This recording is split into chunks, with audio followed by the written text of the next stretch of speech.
인생을 허송세월 없이 살아가는 가장 현명한 인간의 정체는 무엇인가? 바보의 둔한 의식에 반영된 모든 화려함과 즐거움은 세르반테스가 불편한 감옥에서 돈키호테를 썼을 때의 의식에 비하면 매우 열악합니다. 바보의 둔한 의식에 반영된 모든 화려함과 즐거움은 외부적인 성공이나 물질적인 풍요, 흔히 사회에서 중요하다고 여겨지는 것들을 의미할 수 있습니다.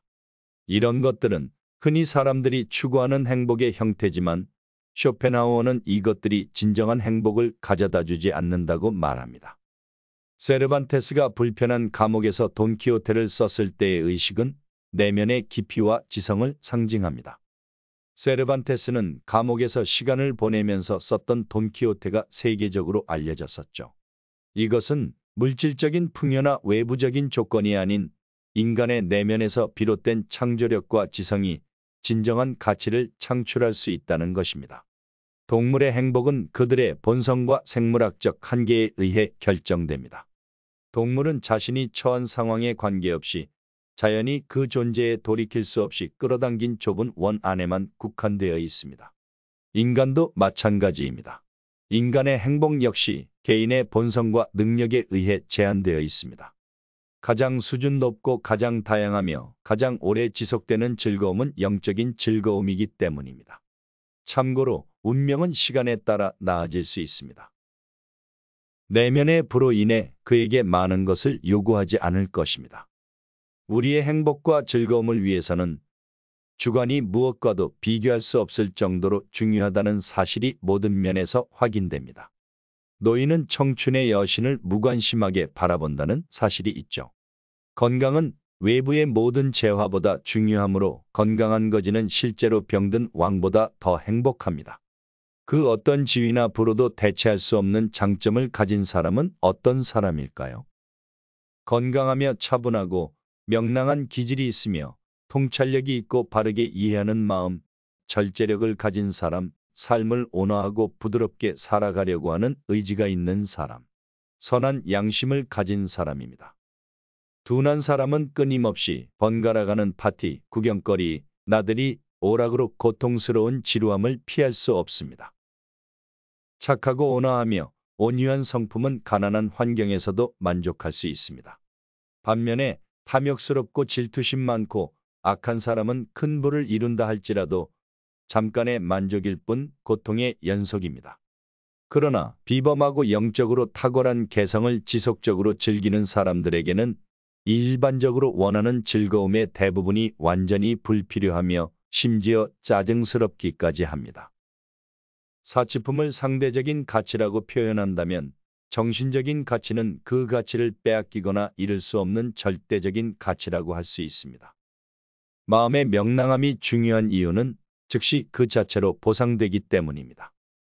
행복한 사람은 항상 행복한 이유가 있습니다. 많이 웃는 사람은 행복하고 많이 우는 사람은 불행하다. 아주 단순한 말이 그 단순한 진리 때문에 결코 잊혀지지 않습니다. 그리고 건강한 정신을 위해서는 건강이 뒷받침되어야 합니다. 아리스토텔리스의 말을 인용하자면 삶은 움직임으로 구성되며 그 안에 본질이 있습니다. 인간은 수분, 단백질, 지방, 탄수화물이 포함된 유기질을 에너지원으로 하여 생명을 유지해가는 유기체입니다. 유기체 내부 전체에는 지속적이고 빠른 움직임이 있습니다. 쉬지 않는 심박수. 폐는 증기기관처럼 끊임없이 펌프질을 하며 장은 항상 연동운동을 하며 소화와 영양흡수뿐만이 아닌 면역에도 연관이 있습니다. 수많은 사람들의 완전히 앉아서 생활하는 사무직처럼 외부 움직임이 거의 없으면 외부의 평온함과 내부의 소란 사이에 눈에 띄고 해로운 불균형이 발생합니다. 나무도 성장하려면 바람의 움직임이 필요합니다. 일반적으로 우리 행복의 90%는 오로지 건강에 달려 있습니다. 그것이 있으면 모든 것이 즐거움의 원천이 됩니다. 반면에 그것이 없으면 가벼운 어떤 것도 즐길 수 없으며 정신, 마음, 기질의 특성도 저하됩니다. 그러므로 무엇보다도 사람들이 서로에게 건강에 대해 묻고 서로가 잘 되기를 바라는 것은 당연한 일입니다. 이것이 인간의 행복을 위해 단연코 가장 중요한 것이기 때문입니다. 그러나 이로부터 모든 어리석은 일 중 가장 큰 것은 정욕과 찰나의 쾌락은 고사하고 이득, 승진, 명성을 위해 자신의 건강을 희생하는 것입니다. 그러나 건강이 우리의 행복에 매우 필수적인 명랑함이 기여하는 만큼 건강에만 의존하는 것은 아닙니다.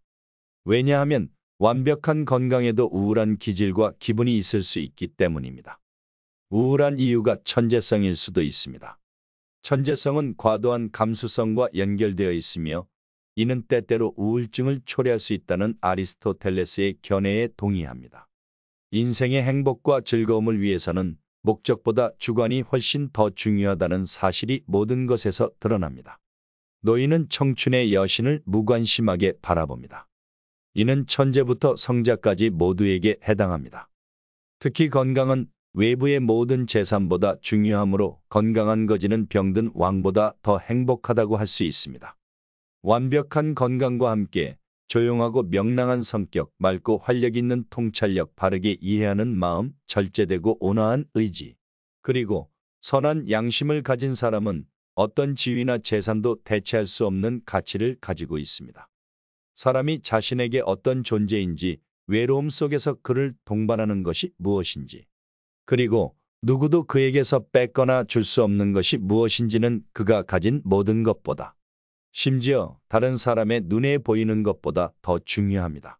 재치 있는 사람은 완전한 고독 속에서도 자신의 생각과 환상에서 훌륭한 즐거움을 찾을 수 있습니다.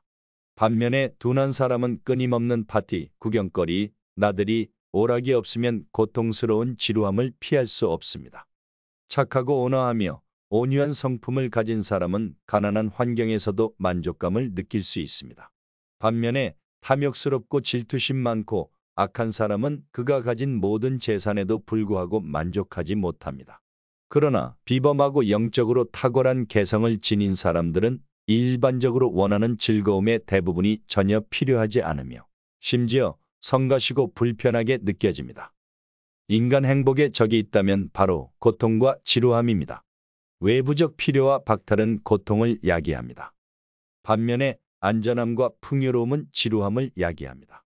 사회 기분 전환, 모든 종류의 쾌락, 사치에 대한 중독이 일어나는 것은 주로 이 내적 공허함에서 비롯되며 이는 많은 사람의 인생을 낭비하고 비참하게 만듭니다. 내면의 불행보다 우리를 더 비참하게 만드는 것은 없습니다. 성자는 무엇보다도 고통이 없고 얽매이지 않고 평화와 여가를 위해 노력할 것이며 가능한 한 도전받지 않는 삶을 추구할 것이며 그에 따라 소위 사람들과 어느 정도 친분을 쌓은 후에 은둔을 선택할 것입니다.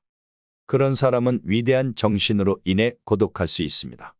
왜냐하면 더 많이 가질수록 외부에서 필요한 것이 적어지고 다른 사람이 그에게 덜 필요하기 때문입니다.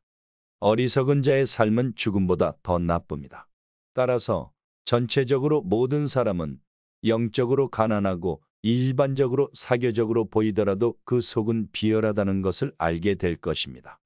정신적인 수준이 낮아 조금도 외로운 것을 못 견디기도 하고 자신의 이미지와 남의 시선을 지나치게 신경 쓰는 모습, 위선적인 모습, 명예와 부에 정신이 팔린 사람, 모든 종류의 쾌락 또는 사치에 중독되는 등 이러한 모든 것이 중점으로 되면서 더욱 필요해지는 사교성은 비열한 모습 그 자체죠. 그들의 생각과 열망은 전적으로 개인의 복지라는 사소한 이익에만 집중되어 있어 온갖 종류의 비참함에 빠져 있기도 합니다. 그들은 대부분 잠시 멈춰서 자기 자신에게 집중하는 것은 거부됩니다. 재물은 바닷물과 같아서 마시면 마실수록 목이 마르며 명예도 마찬가지입니다. 결국 현명해지는 것이 행복의 첫걸음입니다.